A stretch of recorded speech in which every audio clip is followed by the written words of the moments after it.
Welcome back friends. मैं बालाजी मुद्रा आप सभी का स्वागत करता हूं। फ्रेंड्स, आज हम डेवलपमेंट ऑफ मोनोकॉट एम्ब्रियो इसी के बारे में बात करेंगे। तो चलो स्टार्ट करते हैं। आज का पॉइंट बहुत इंटरेस्टेड है, जिसे हम कहेंगे डेवलपमेंट ऑफ मोनोकॉट एम्ब्रियो।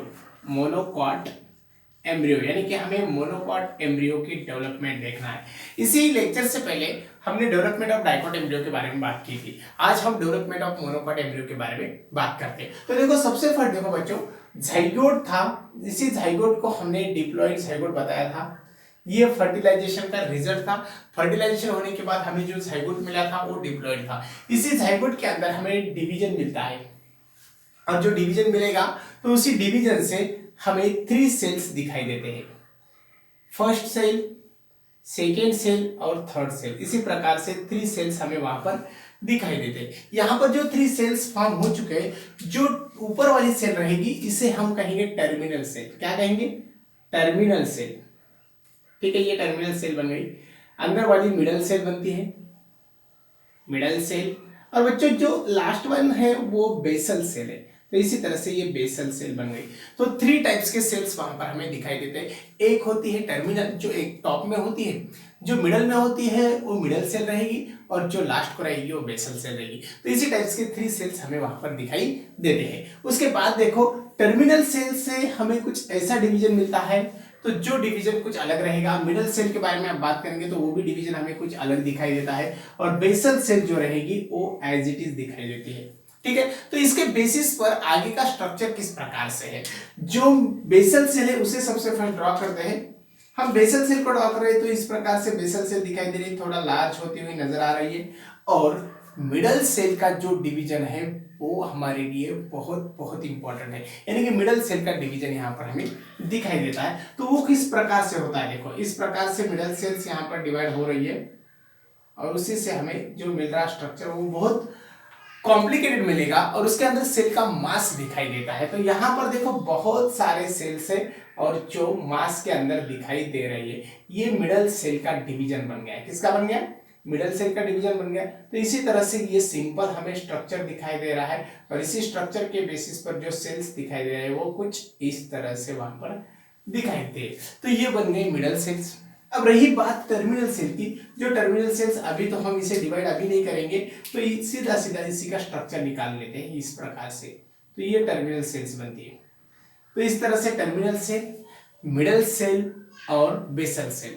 अब रही बात मिडल सेल की, तो मिडल सेल से हमें बहुत सारे स्ट्रक्चर मिलने वाले। सबसे पहले देखो, मिडल सेल से हमें क्या मिलेगा उसको हम लेबल करेंगे, और नाम लिखने के बाद आपको पता चलता है कि मिडल सेल का इंपॉर्टेंट कितना ज्यादा है। इसे हम थोड़ा ब्लैक कलर में लिखेंगे। तो सबसे पहले देखो, जो मिडल सेल है उसी से हमें मिलने वाला स्ट्रक्चर प्लूमूल है, प्लूमूल मिलेगा। देन प्लूमूल के साथ यहाँ पर हमें इपिकोटाइल, हाइपोकोटाइल भी मिलता है। तो इपिकोटाइल यहाँ पर हम लिखेंगे, इपिकोटाइल। उसके बाद हाइपोकोटाइल, हाइपोकोटाइल। तो इतने सारे स्ट्रक्चर वहां पर मिलते हैं। इपिकोटाइल बन गया, हाइपोकोटाइल बन गया, उसके बाद प्लूमूल भी बन गया। तो इतने स्ट्रक्चर हमें वहां पर मिलते हैं। रही बात टर्मिनल सेल और बेसल सेल की, तो बेसल सेल से क्या मिलेगा इसके बारे में अभी नहीं बात करेंगे, तो टर्मिनल से बात करेंगे। टर्मिनल सेल से बनता है कॉटिलीडॉन, कॉटिलीडॉन। तो इतने सारे स्ट्रक्चर हमें इसी सेल के बेसिस पर दिखाई देते हैं, जो मोनोकॉट एम्ब्रियो के अंदर, यानी कि हम मोनोकॉट एम्ब्रियो के बारे में बात कर रहे हैं, तो सीधा जाइगोट से लेकर हमें इस प्रकार से चेंजेस वहां पर दिखाई दे रहे हैं। उसके बाद हमें जो स्ट्रक्चर मिलेगा वो बहुत इंटरेस्टेड और बहुत अच्छा स्ट्रक्चर दिखाई देता है। वो किस प्रकार से, देखो स्ट्रक्चर निकालने के हम सीधा क्या करेंगे, डायग्राम को ड्रॉ करेंगे, और डायग्राम जब ड्रॉ करते हैं तो चेंजेस इसके अंदर देखेंगे। जो चेंजेस होते हैं वो कुछ इस प्रकार से होते हैं। जो मिडल वन वाली बनती है तो इतने स्ट्रक्चर वहां पर हमें दिखाई दे रहे हैं, और बेसल का तो वहां पर अभी तक हमने चेंजेस निकाला ही नहीं है और निकालने वाले भी नहीं है। तो ये सीधा सीधा बेसल सेल बन गई, एज इट इज है अभी भी यहाँ पर। और जो मिडल सेल है उसी से हम अलग अलग स्ट्रक्चर अब दिखाने वाले हैं। जो स्ट्रक्चर रहेगा वो थोड़ा इस प्रकार से दिखाई देता है, थोड़ा चेंज इस प्रकार से उसके अंदर दिखाई दे रहा है। तो अभी एक्चुअली जो चेंज मिलेगा वो किस प्रकार से थोड़ा निकालना ही होगा हमें, थोड़ा कॉम्प्लिकेटेड दिखाई देता है इस प्रकार से। तो ये स्ट्रक्चर बनेगा।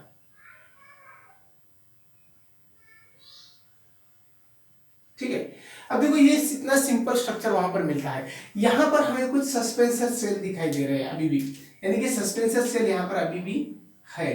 तो इस तरह से यहाँ पर सस्पेंसर सेल है, इसे लेबल करेंगे सस्पेंसर्स, ठीक है।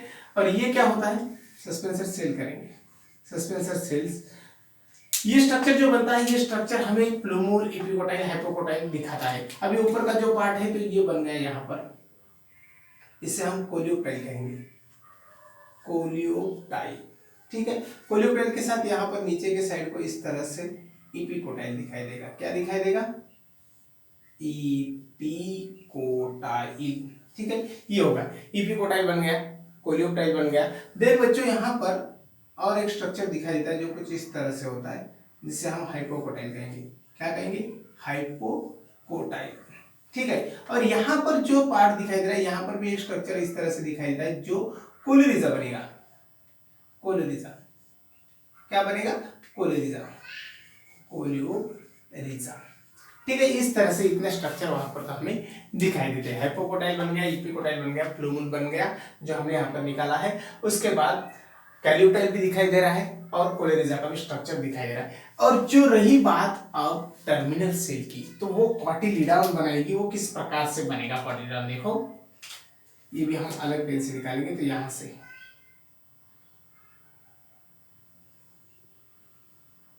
ये बनेगा कॉटिलीडॉन, कॉटिलीडॉन।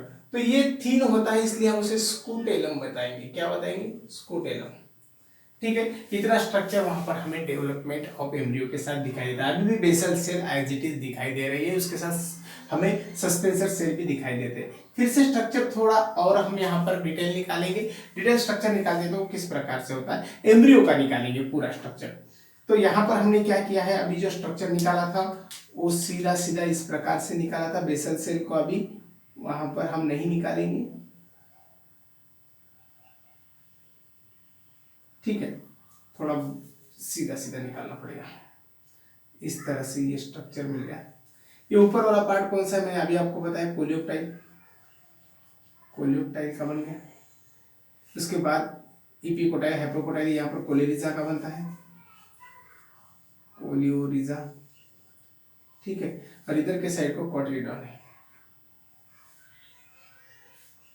कॉटिलीडॉन। तो अब मुझे बताना है आपको, ये सिंपल सा हो गया एम्ब्रियो का स्ट्रक्चर। किसका स्ट्रक्चर बनता है, एम्ब्रियो का। तो हमें क्या देखना था, डेवलपमेंट ऑफ मोनोकॉट एम्ब्रियो। ये बात यहाँ पर हमें क्लियर पता चलती है। उसके बाद हम चलते हैं एक्चुअली सीड का स्ट्रक्चर देखते हैं और उसके अंदर किस प्रकार से ये स्ट्रक्चर दिखाई देता है। अगर हम मोनोकॉट सीड के बारे में बात करेंगे तो मोनोकॉट सीड हमें कुछ इस तरह से दिखाई देने वाला है, ठीक है। अब इसके अंदर देखो सीधा यहाँ पर हमें एक लेयर दिखाई देता है जो इस तरह से होता है। और इसी लेयर के साथ यहां पर हमें एलुरोन लेयर दिखाई देता है। कौन सा, एलुरोन,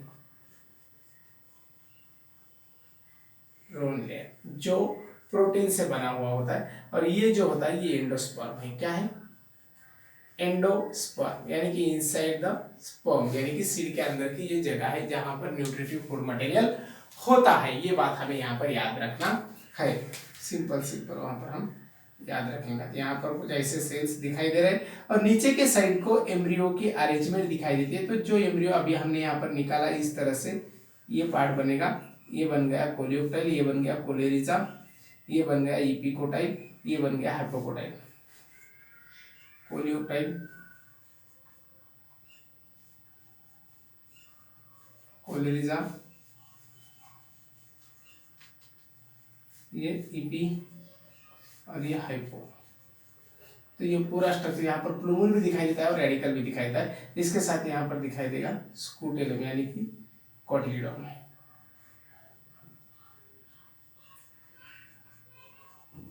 तो ये सिंपल सा स्ट्रक्चर यहाँ पर हमने अभी निकाला है। तो ये बनता है हमारा आज का पॉइंट। अभी देखो सब सिंपल बात है, जाइगोट था जो डिप्लॉयड नेचर का था।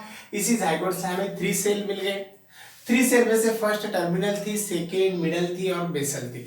मिडल सेल के अंदर बहुत सारे चेंजेस दिखाई दे रहे थे। जो मिडल सेल इस प्रकार से प्लोमोल, एपिकोटाइल और हाइपोकोटाइल प्रोड्यूस करने के लिए सेल मास बनाती है। अब इसी सेल मास को अगर हम डिटेल में देखेंगे तो हमें आगे चलकर जो स्ट्रक्चर मिलेगा वो एम्ब्रियो का मिलेगा, यानी कि मिडल सेल रिस्पॉन्सिबल है एम्ब्रियो प्रोड्यूस करने के लिए। टर्मिनल सेल है जो कॉटिलिडॉन प्रोड्यूस करेगी।